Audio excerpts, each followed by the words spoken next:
En esta serie vamos a hablar acerca de la primera parte del Antiguo Testamento, lo que se llama en hebreo la Torah, que quiere decir la ley, o lo que llamamos en la iglesia Pentateuco. Esta palabra Pentateuco viene de la palabra penta, que es la palabra en griego por 5. Eso es de donde viene el nombre, porque son los primeros 5 libros de la Biblia, los libros que son escritos por parte de Moisés. Pero típicamente en la iglesia no hablamos mucho de estos libros, no lo tocamos y por eso hemos perdido un poco de conocimiento y unas riquezas que son ahí por nosotros. Entonces vamos a usar estas series de enseñanzas como un fundamento para tener un buen entendimiento, para que cuando llegaremos al Nuevo Testamento tenemos un buen entendimiento de lo que el Antiguo nos hace, porque Él es el fundamento.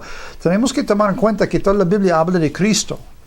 Entonces, hasta las cosas desde la creación hablan en una manera u otra de Cristo.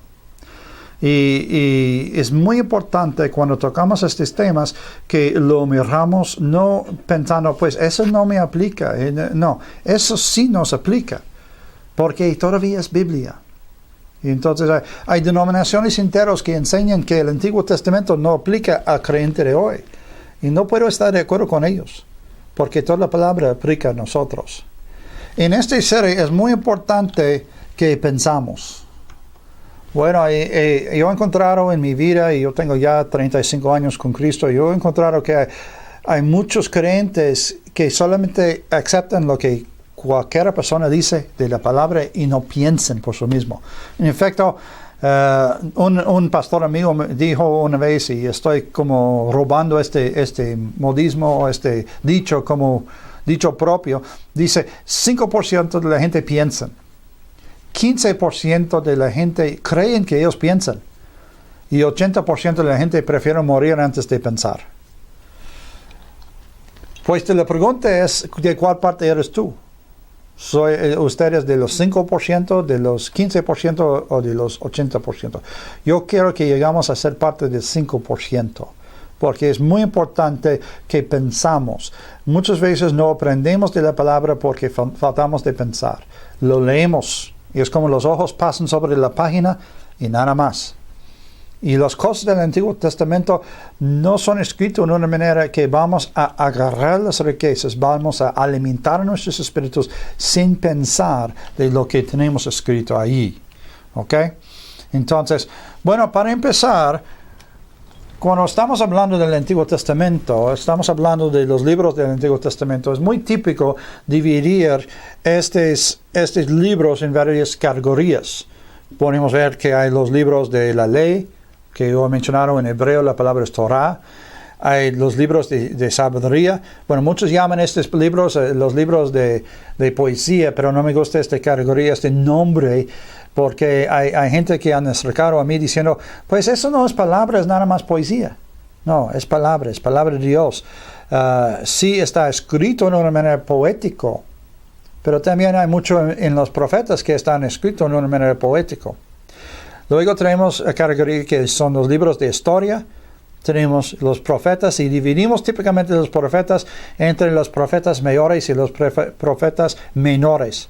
Y no es que uno ha hecho un trabajo más grande que el otro, sino que hay unos que su trabajo o su parte de su trabajo escrito es más larga, más grande. Los profetas mayores escribieron mucho y los profetas menores no han escrito tantos. Pero esto no quiere decir que su trabajo fue algo chico. Si hablamos, por ejemplo, de Jonás, pues su trabajo, una profecía transformó toda una nación. Pues entonces, eso es una obra mayor, no es una obra menor. Otra cosa que quiero mencionar, si miramos aquí el gráfico, encontramos que hay libros que saltan o que extienden de un parte al otro. Como aquí tenemos Génesis y Éxodo, aunque son parte de la ley, también son libros históricos. También en los profetas, el profeta Daniel, aunque es un libro de profecía, también es un libro de historia. Y hay otros libros también que se caen así, ¿ok? Bueno, entonces, hay mucho más escrito en el Antiguo Testamento que hay en el Nuevo. En efecto, si miramos a nuestras Biblias, y comparamos solamente el tamaño de sección que es nuevo con el tamaño de sección que es antiguo, es muchísimo más que doble. Y muchos nunca tocan esta parte. Entonces, ¿cómo nos vale? Yo quiero tocar eso. Necesitamos, si vamos a estudiar el antiguo, necesitamos saber por qué lo estudiamos y cómo nos vale y cómo nos ayuda. Hay unas preguntas que encontramos que muchos tienen en su mente. ¿Por qué debe estudiar? ¿Cómo aquí? ¿Por qué necesitamos el antiguo? Pues tenemos el nuevo, Cristo es el nuevo, no necesitamos el antiguo. Sí lo necesitamos. ¿Qué valor tiene el Antiguo Testamento al creyente actual, al creyente de hoy, al creyente del Nuevo Testamento? Si somos creyentes del Nuevo Testamento, ¿por qué debemos molestarnos por el Antiguo? ¿No es bastante por nosotros saber lo que Cristo hizo por nosotros en el Nuevo Testamento? Y unos dicen, pues, no tengo interés, el Antiguo Testamento es demasiado para leer. Es demasiado grande. No entiendo todo esto de las genealogías, de los profetas, de todas esas leyes. No lo entiendo, no lo quiero. Pero tengo que decir que estas actitudes son actitudes malas. No son las actitudes que Dios quiere que tenemos hacia su palabra. Todo eso es parte de la palabra de Dios. Y Dios nunca nos ha dado una palabra, ninguna palabra que no tiene un valor. Yo recuerdo veces que estuve con otros grupos de ministros y estuvimos platicando acerca de la palabra y uno dijo que pues eso no me vale nada. Bueno, si no vale nada, está diciendo que él no ha recibido revelación acerca de aquel parte de la palabra, pero vale.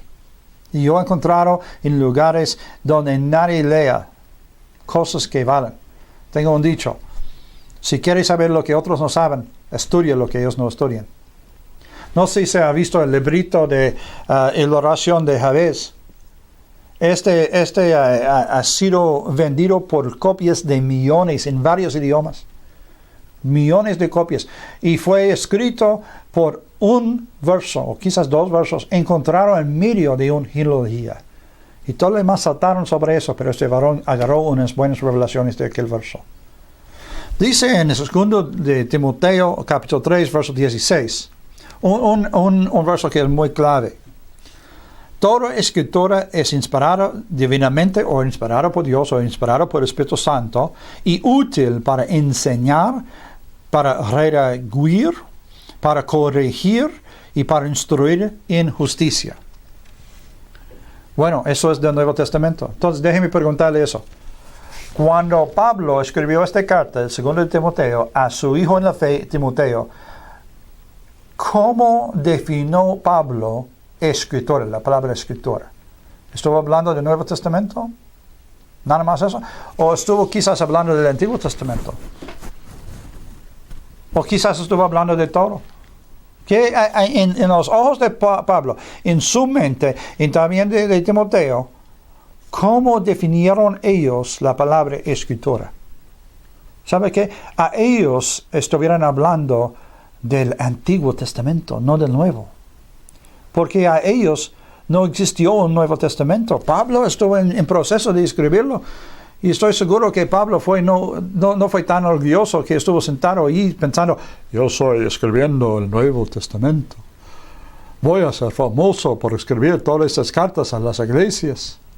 No. Pablo fue un varón bien humilde. A Pablo la Escritura refirió al Antiguo Testamento.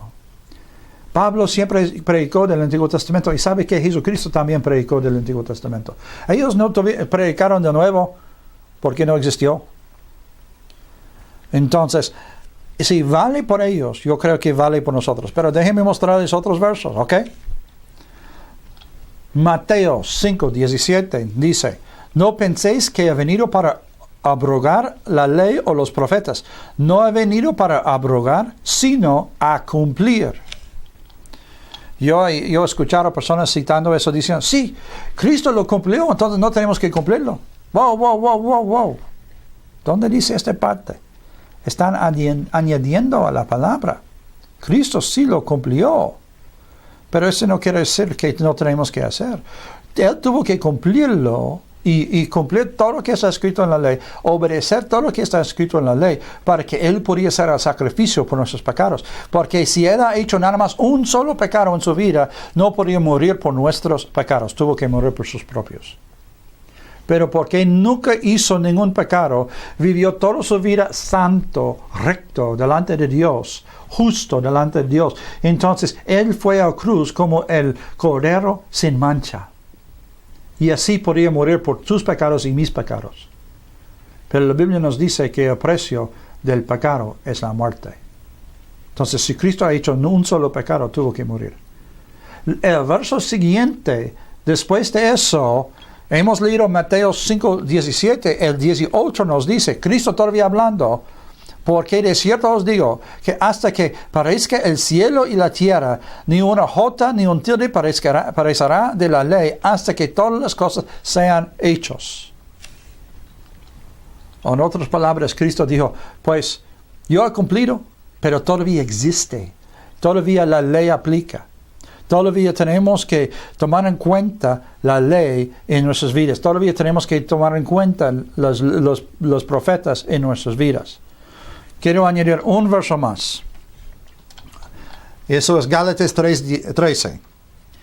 Dice, Cristo nos redimió de la maldición de la ley, hecho por nosotros maldición, porque está escrito, maldito cualquiera que es colgado en el madero. ¿Ok? Bueno, muchos leen este verso y aunque lo leen correcto, piensan que dice, Cristo nos redimió de la ley, que es una maldición. No, no dice así. Dice que Cristo nos redimió de la maldición de la ley. ¿Qué es la maldición de la ley? Es la necesidad de sufrir o pagar un precio por nuestros delitos, por nuestros pecados, por nuestras faltas. Es esta parte que acabo de mencionar, donde dice el precio del pecado es la muerte. Él nos redimió o nos compró. La palabra redimió quiere decir compró por nuevo, de la maldición, de la necesidad de morir por nuestros pecados. Eso es lo que dice acá. Entonces, es muy importante que tomamos en cuenta que aunque es Antiguo Testamento, todavía nos aplica mucho, todavía nos ayuda mucho. Y tristemente muchos han dejado de estudiar lo que está escrito ahí pensando que no les vale. Hermanos, nos vale. La Biblia entera, desde Génesis hasta las mapas, habla acerca de dos cosas. Habla acerca de la venida de Jesucristo y habla acerca del plan de Dios por la salvación y nuestra reunión eterna con Él allá en los cielos. Esos son los dos puntos claves de la Biblia. Yo recuerdo como nuevo creyente leyendo mi Biblia, las notas en mi Biblia en el Antiguo Testamento, y dijo, eso nos muestra a Cristo en esta manera. Y me enojé porque no entendí. Pero la cosa es que por la verdad, todo allá en el Antiguo Testamento habla acerca de Cristo. Voy a mostrarles a través de esta serie de clases cómo nos muestra esto, ¿ok? La otra cosa es que ambos, Jesucristo y el Espíritu Santo, aparezcan en el Antiguo Testamento en casi todos los libros. Yo tengo unas referencias que yo he buscado y se encuentra Jesucristo allá mencionado en casi todos los Biblias, no por su nombre, porque no conocieron su nombre, pero por un título o por un hecho, o como en el caso de Abraham, se apareció cuando Dios quiso destruir Sodom y Gomorra, se mandó 2 ángeles con Jesucristo y se apareció Jesucristo delante de Moisés. Hay muchísimos casos así en el Antiguo Testamento. Hay una frase muy clave allá, es el ángel del Señor. Bueno, hay ángeles y es el ángel del Señor. El ángel del Señor es Jesucristo en el Antiguo Testamento, ¿ok? Entonces, todo eso, todo lo que existe en este Antiguo Testamento, porque es parte de la Biblia, tiene un valor por nosotros, tiene una aplicación en nuestras vidas y nos ayuda. Lo que quiero hacer a través de estas series de clases es mostrarles cómo aplicar el Antiguo Testamento a nuestras vidas. No vamos a hablar de eso en una manera solamente de teología. Vamos a verlo en una manera cómo sea práctico, cómo aplicarlo a nosotros, ¿ok? Muy bien. Entonces, necesitamos preguntarnos una pregunta.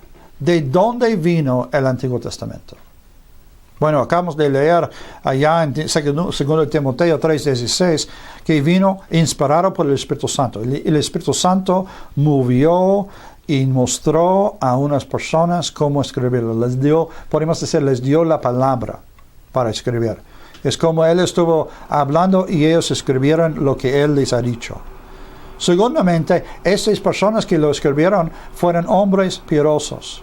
Si miramos a los que escribieron, encontramos que fueron hombres dedicados a Dios, dedicados a servirle, dedicados a dejar el pecado, aunque todavía unos pecaron, todavía tuvieron luchas en sus vidas, todavía tuvieron tentación en su vida, e intentaron de vivir por Dios. ¿Ok? Bueno, entonces, había ¿y quién lo organizó? Encontramos, hay un libro allá, un libro histórico allá en el Antiguo Testamento que se llama el libro de Esdras. Y Esdras fue un sacerdote y un escriba. Los escribas fueron como la máquina de copiadora del Antiguo Testamento, que copiaron por mano todos los libros de la Biblia. Y lo hicieron muy, muy exactos, hasta que las mismas letras se parezcan en los mismos lugares en cada página. Tan perfecto, lo más perfecto que un ser humano puede hacer. Tristemente, en el Nuevo Testamento, las copias antiguas no fueron copiadas de la iglesia primitiva tan exacto. Pero en el Antiguo Testamento sí, muy exacto. Entonces Dios llamó a este varón Esdras para juntar un grupo de rabinos. Rabino quiere decir maestro de la palabra. Y escribes, y ellos se juntaron con el propósito de hacer lo que llamamos el Antiguo Testamento, o lo que los judíos llaman el Tanaj. El Tanaj quiere decir el Antiguo Testamento por nosotros, ¿ok? Es las palabras de Dios. Y ellos tomaron todos los escritores antiguos hechos, si fueran por profetas o de historia, de salmos, lo que sea, y organizaron, hicieron, eso sí, apliquen, esos sí son parte de lo que debe estar incluido en lo que es escritura, y esos otros no, porque no hablaron de Dios, porque no estoy bien seguro de quién lo escribió o alguna razón así. Y eso es de donde vino nuestro Antiguo Testamento. Cuando la iglesia se organizó, la iglesia primitiva, los prefundadores de lo que es la iglesia católica romana, ellos tomaron lo que los judíos hicieron, lo que Esdras hizo con esos rabinos por el Antiguo Testamento, y lo aceptaron. Eso es escritura. Y ellos añadieron lo que llamamos el Nuevo Testamento. Entonces, las dos partes. ¿Ok? Bueno. Una cosa muy importante que tenemos que entender para entender la Biblia es el asunto de pacto. Hoy en día no somos gente de pacto, somos gente de contrato. Y hay una gran diferencia entre los dos. Según la Biblia, según la ley, el pacto existe hasta 1000 generaciones. Y un contrato, pues el contrato se existe hasta que alguien lo rompe. En efecto, hay un dicho en los Estados Unidos que dice, cada contrato está hecho para quebrantarlo. Pero un pacto, como mencioné, existe hasta 1000 generaciones. ¿Sabe qué tantas generaciones hemos venido desde el tiempo de Adán hasta hoy? ¿No sabes? Más o menos 400 generaciones. Entonces, lo que Dios ha dicho a Adán todavía existe por otros 600 generaciones. Pues eso es algo, podemos decir, muy, muy permanente, ¿ok? Unos puntos muy importantes del pacto. Nuestro Dios es un Dios de pactos. Él ha dicho eso. Todo lo que se hace es a través de sus pactos y en acuerdo con lo que se llama la ley de los pactos.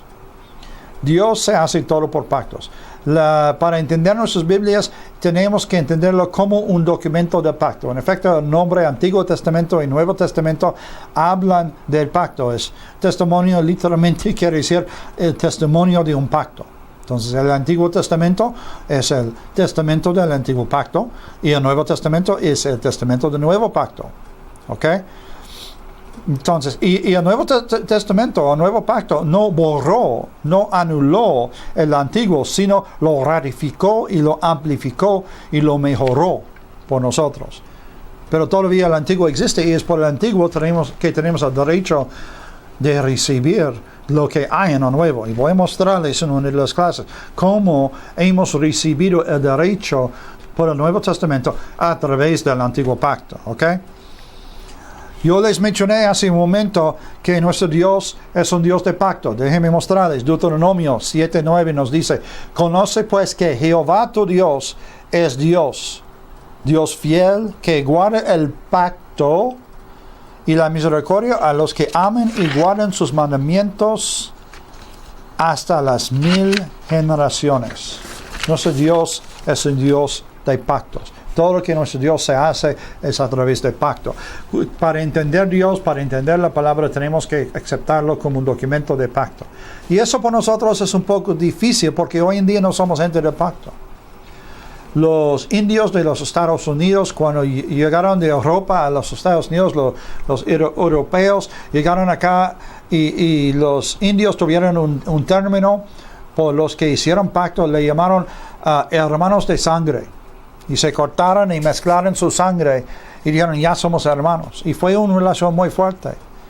Y si los europeos, los misioneros de Europa han dicho a los indios americanos, mi Dios quiere hacer pacto contigo, pues al momento de decir eso, los indios podrían tener, por la verdad, un mejor entendimiento de nuestro Dios que tuvieran los misioneros que les dijeron. Porque fueran gente de pacto. Bueno, entonces, ¿cómo podemos entender el pacto? ¿Cómo podemos aplicar el pacto a nosotros? ¿Cómo podemos verlo? ¿Cómo podemos entender lo que Dios nos está diciendo? Yo creo que para entender el pacto nos ayuda mucho a entender la ceremonia del pacto. Porque ahí se muestra en una manera muy simbólica muchas de las cosas que son parte de lo que es un pacto. Para hacer un pacto está hecho entre dos personas o dos familias. Bueno, cuando hablamos de familias, podemos decir la familia nuclear o la familia amplio, o entre dos pueblos, entre dos ciudades, hasta entre dos naciones. ¿Ok? Gente no se entra en pacto porque tiene la misma habilidad ni la misma fuerza. Se entra en el pacto porque tienen unas fuerzas diferentes que complementen uno al otro. Quizás tenemos una familia que es muy bien allá en el campo, en el rancho, en el granero, con los animales y las plantas y todo eso. Yo no soy, pero ellos. Y son muy bien en eso, pero no son buenos como guerreros. Y ellos que crezcan la fruta más grande, los animales más bonitos, y enemigos siempre vienen y les atacan y les roban. Y hay otra familia acá que son muy buenos guerreros y no saben cómo creer nada. Pues entonces se hacen un pacto entre ellos. Y la familia que es muy bien en el rancho trabaja para el sostenimiento, para el provecho de las dos familias, para tener bastante para que los dos coman. Y la otra familia les protejan. Los dos ayudan uno al otro. Se entran en pacto porque tienen debilidades. Hay un dicho que dice que los opuestos atraen, hablando de relaciones. Y es la verdad, en el pacto es así. ¿Por qué? Porque necesitamos lo que el otro tiene. Necesitamos sus fuerzas, necesitamos sus habilidades.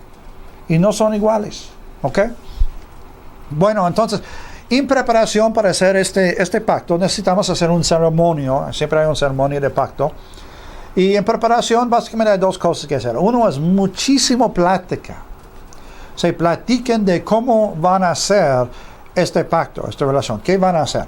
Voy a prometerte hacer eso y eso y eso. Y si tú me ayudas en este asunto y la otra familia está diciendo, bueno, es que yo puedo hacer eso y eso para ti. Y si tú me puedes ayudar en eso. Y platiquen. ¿Sabe qué? Nuestros matrimonios que deben ser pactos pueden ser muy mejor si aprendemos cómo hablar antes de casarnos.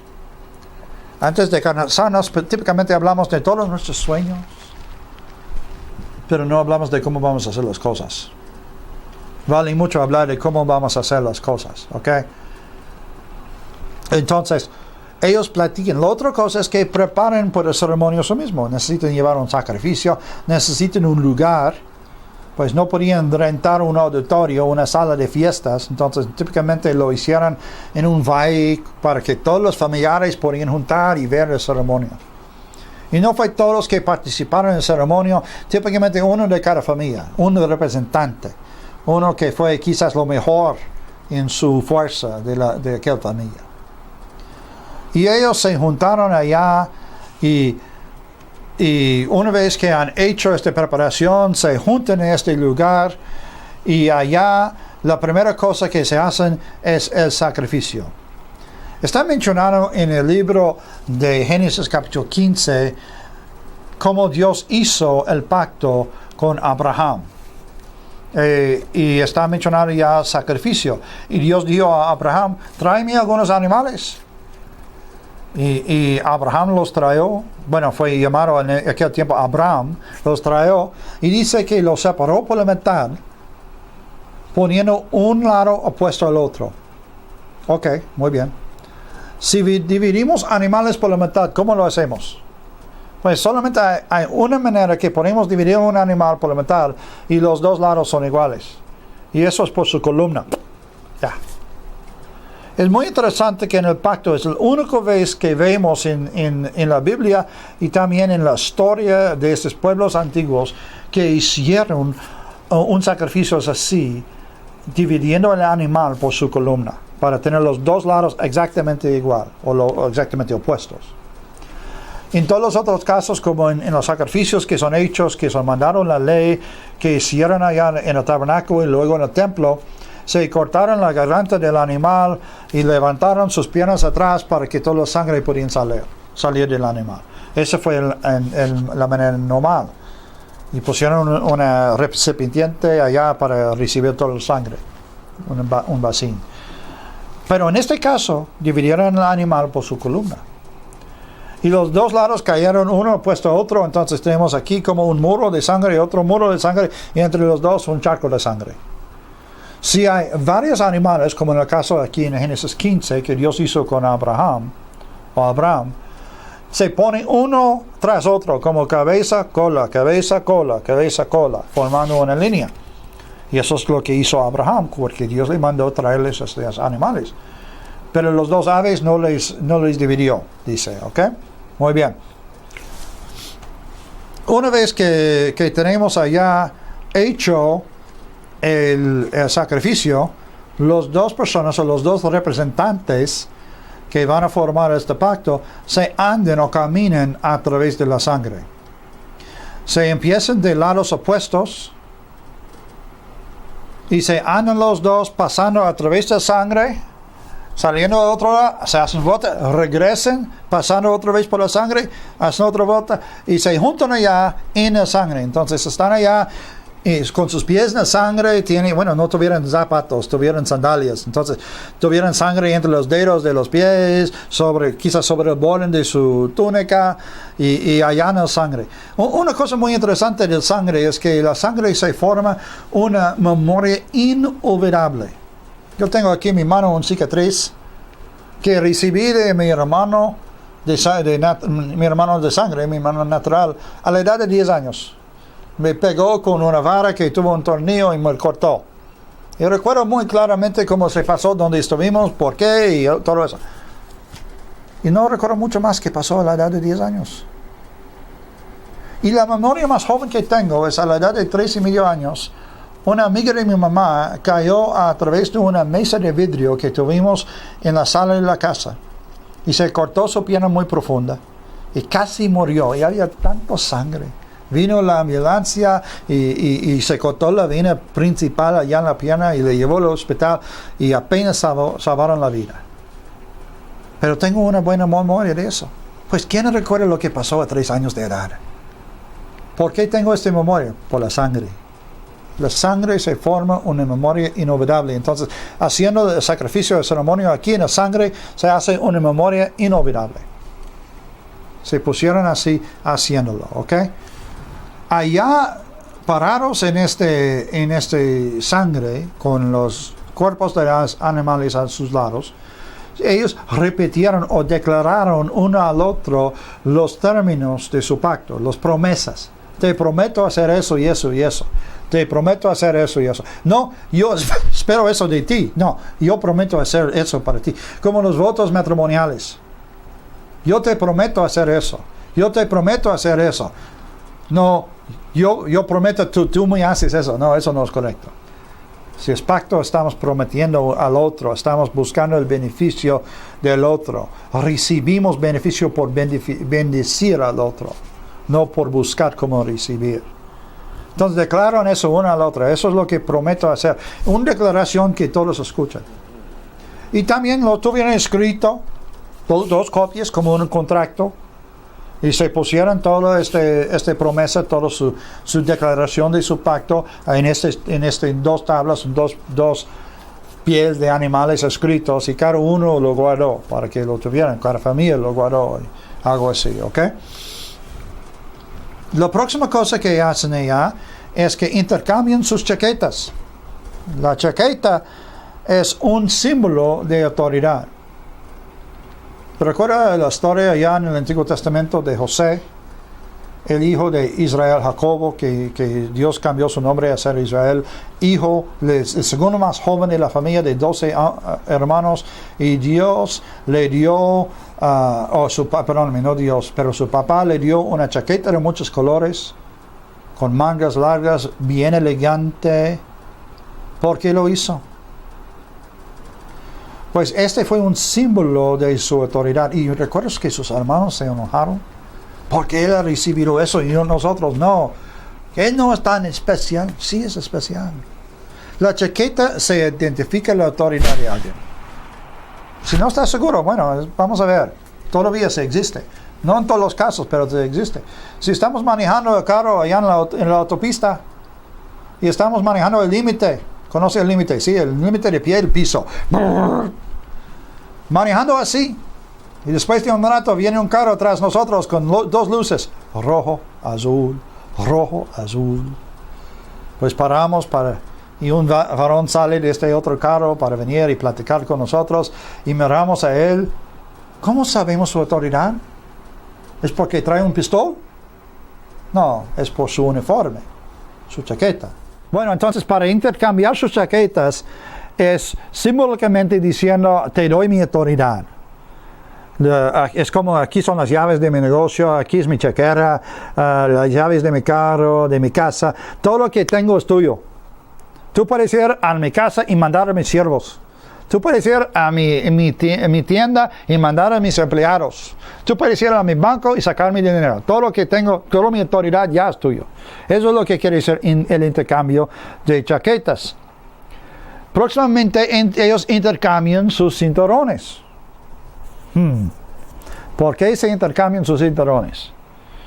Bueno, hoy en día pensamos del cinturón como algo para guardar los pantalones, para que los pantalones no se caen. Pero ellos no tuvieron pantalones en aquellos tiempos, entonces no necesitaban usar un cinturón por ese propósito.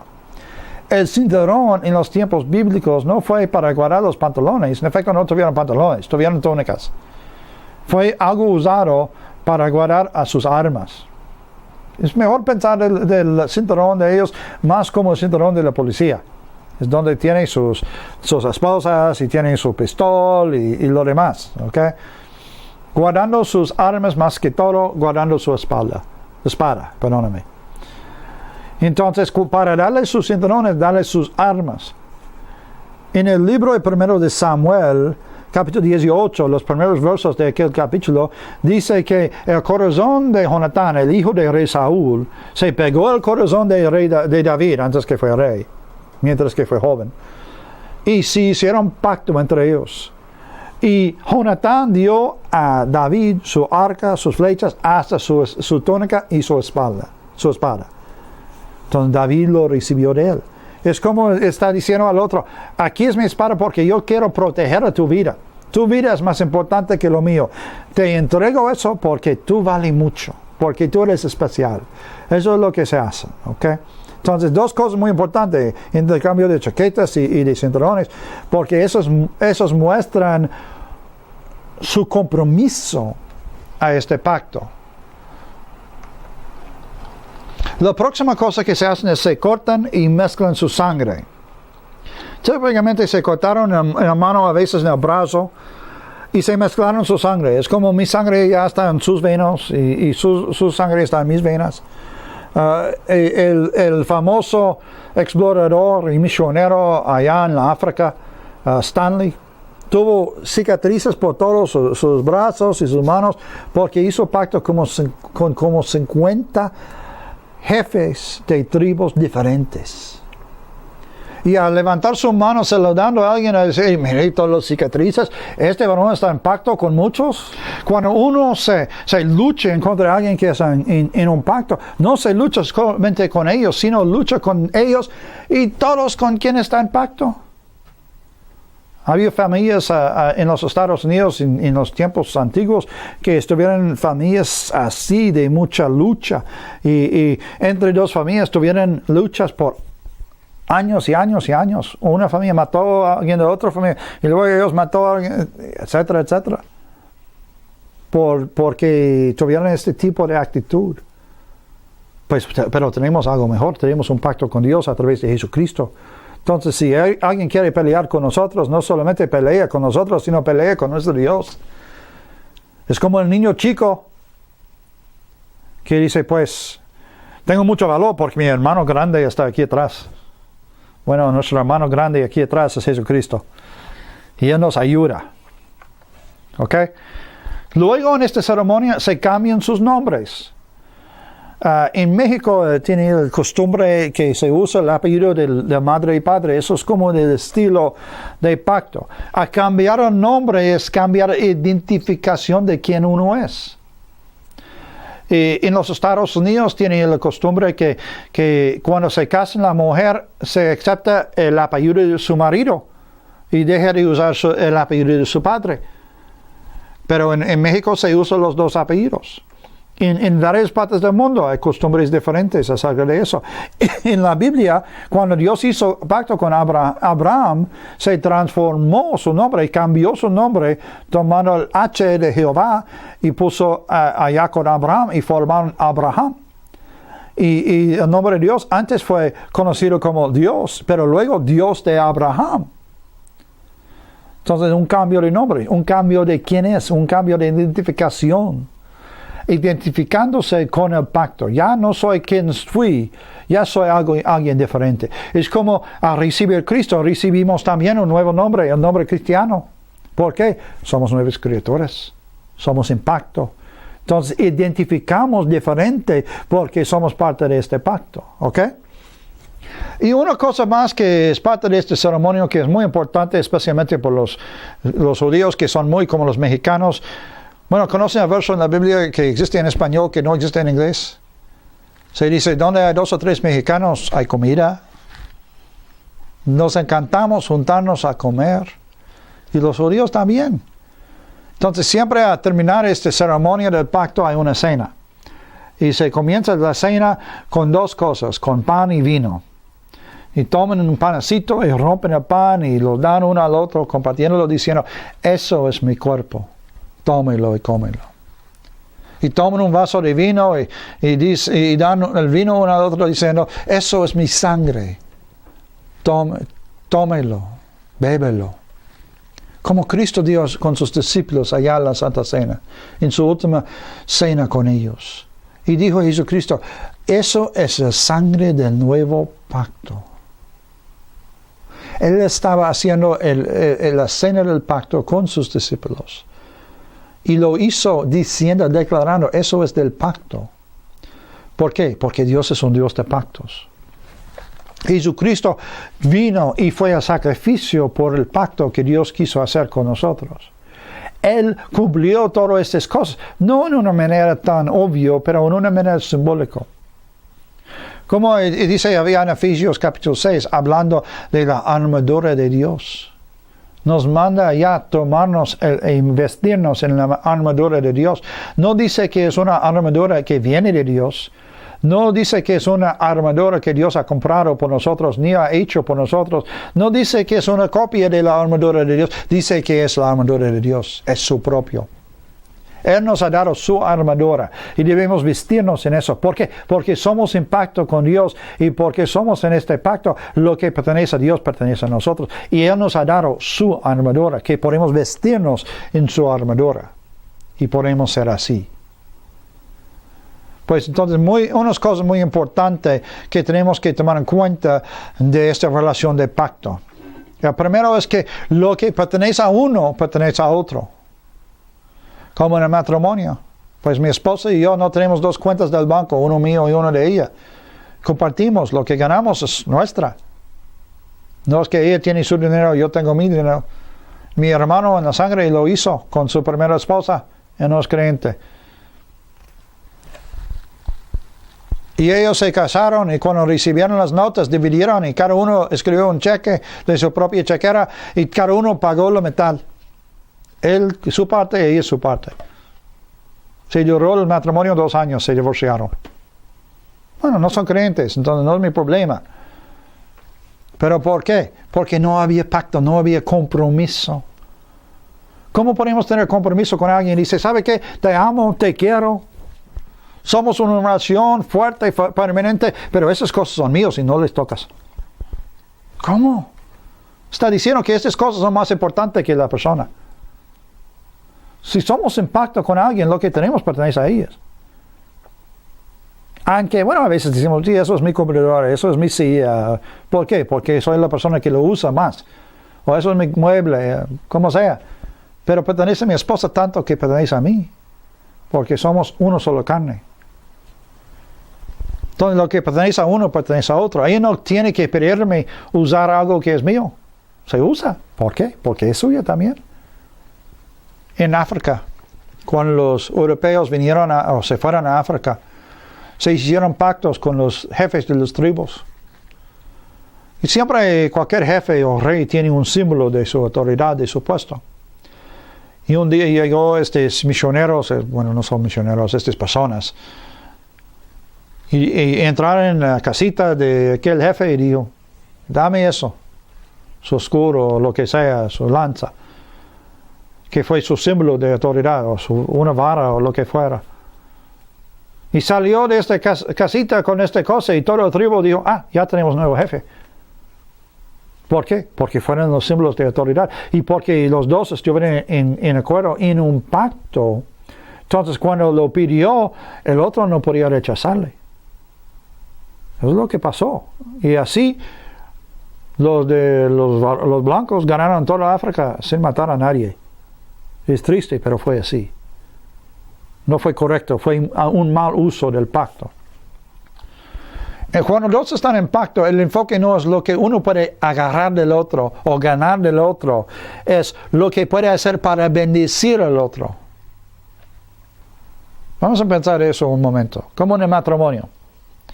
Si una pareja está casada, bueno, todos decimos que casamos por el amor. Pero si usamos la definición de amor que existe allá en 1 Corintios capítulo 13 y comparamos cómo sentimos con eso, pues la verdad no casamos por amor. Porque no nos casamos para dar, sino para recibir. Si estuvimos casándonos para dar, estuvimos buscando el beneficio del otro. Pero no, estamos pensando, una vez que nos casamos, yo puedo recibir de ella o de él. Muy diferente. Pero el verdadero amor se enfoque en lo que uno puede dar. No fue en estas relaciones de pacto, en estos tiempos antiguos, no fue algo de, aquí viene mi hermano de pacto otra vez, ¿qué quiere de mí? No, fue, aquí viene mi hermano, ¿cómo está? Te amo, ¿qué puedo hacer para bendecirte? Siéntate, déjeme darte algo para comer. Muy mexicano en eso. Déjeme darle algo para tomar. Fue algo de gozo para ser una bendición. Y sabe que la cosa muy bonita de eso es cuando los ambos tienen esta actitud, los ambos son bendecidos. Si el matrimonio llega a ser porque es pacto, una relación en cual los dos están buscando cómo bendecir al otro en vez de cómo recibir del otro, pues los dos ganan. Es como un concurso. ¿Quién puede bendecir al otro más? Y por hacerlo así, los dos reciben mucho. Y es siempre bien gozoso, porque uno no está molestado por lo que no recibe. No, en vez de eso está buscando cómo puede ser bendición. ¿Qué es la próxima cosa que puedo hacer romántico por mi esposa? O lo que sea. Es un muy saludable actitud para tener. Hay una palabra que es muy céntrica a relación de pacto, es la palabra hasid. Hasid se traduce en nuestras Biblias como amor o misericordia. Pero la palabra hasid, por la verdad, es más profundo que eso. Y a través de mis estudios de pacto, yo he ganado un entendimiento, una definición de esta palabra. Déjenme compartirles esta definición. La palabra hasid es un deseo sobreabundante para dar de sí mismo a la otra persona por su beneficio, cueste lo que cueste. Es muy diferente eso. Un deseo sobreabundante para dar de sí mismo a la otra persona por su beneficio, cueste lo que cueste. Eso es el tipo de amor que Dios tiene hacia nosotros. Eso es el tipo de amor que Cristo nos mostró. ¿Sabe que antes de la creación de este mundo, antes de Génesis 1:1, Cristo supo la necesidad de morir por nosotros y nos hizo con este entendimiento, sabiendo que tuvo que morir allá en la cruz por nosotros?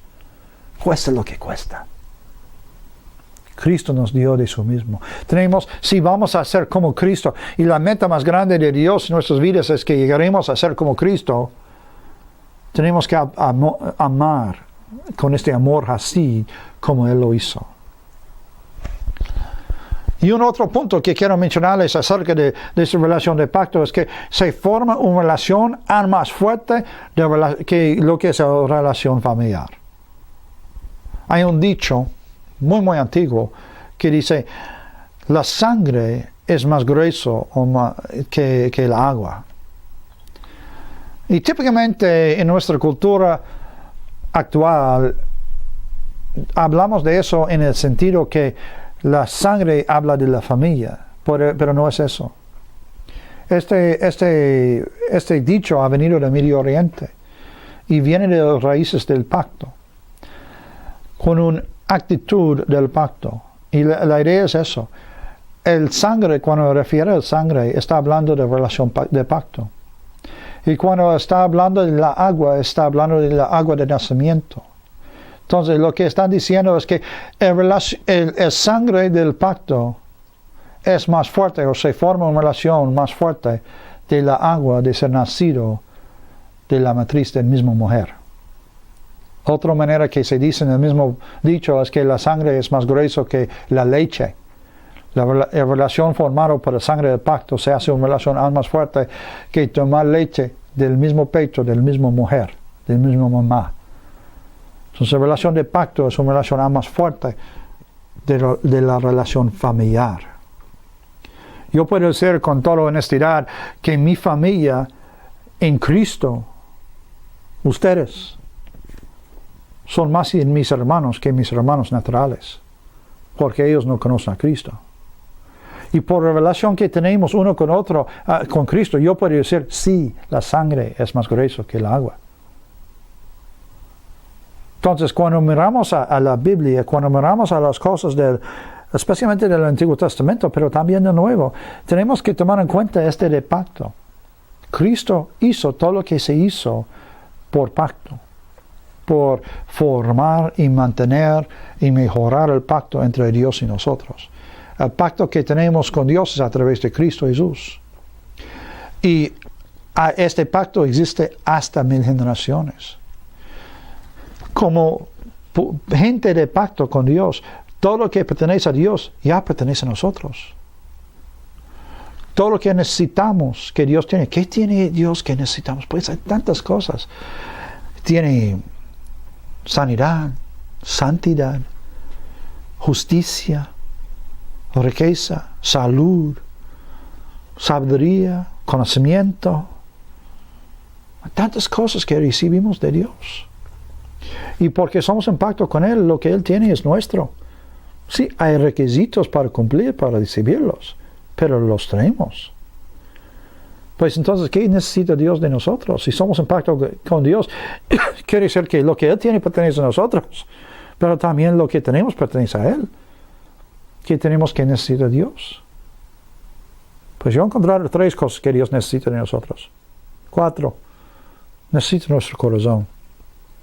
Pero si somos en pacto, tiene nuestro corazón.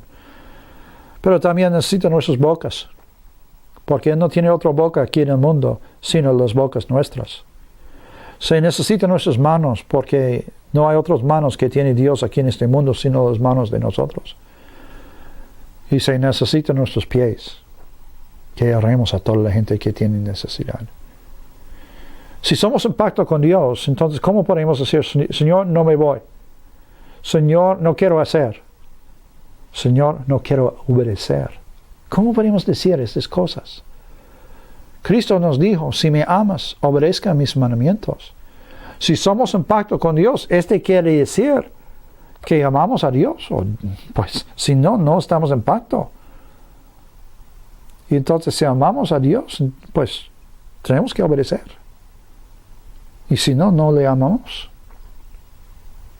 Entonces, todo lo que vamos a ver a través de la Biblia, tenemos que tomarlo como hablando del pacto. Cómo nos muestra el pacto que Dios ha hecho con nosotros a través de Cristo. Y qué tenemos que hacer por nuestra parte para cumplir las responsabilidades de este pacto. Que Dios les bendiga. Nos vemos la próxima vez.